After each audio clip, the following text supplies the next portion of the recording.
বিশেষ দিন প্রতি বছর সোজা রথ থেকে উল্টো রথের মাঝখানে একটি বিশেষ তিথিতে মা শ্যামসুন্দরী জগন্নাথ দেবকে মানভঞ্জন উৎসব পালন করা হয়। আজকে সেই বিশেষ দিন জগন্নাথ দেবের জন্য 56 রকম ভোগ রান্না করা হয়েছে জগন্নাথ দেবের মানভঞ্জন করার জন্য। আপনারা দেখতেই পাচ্ছেন ভোগের মধ্যে পনির আছে, লুচি আছে, বিভিন্ন রকম ফল আছে, সীতাভোগ আছে, মালপোয়া আছে, দই আছে, বিভিন্ন রকম জিনিস দিয়ে জগন্নাথ দেবকে মানভঞ্জন করা হয়।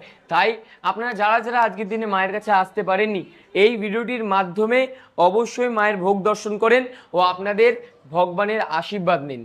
আর প্রত্যেককে বলছি, আগামী 12ই আগস্ট মা শ্যামসুন্দরীর আমাবস্যার বিশেষ পুজো।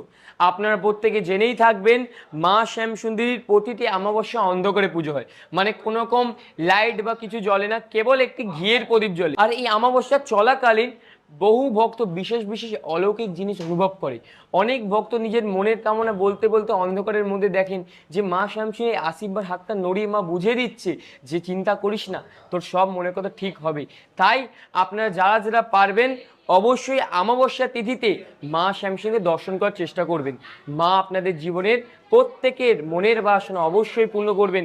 আমি একটা কথা বারবারই বলি, মাকে কিছু করে পাবেন না, মাকে শুধু মা বলেই ডাকলে পাবেন। তাই মাকে মা বলে ডাকেন, মা আপনাদের অন্তরেই আছে। জয় মা শ্যামসুন্দরী।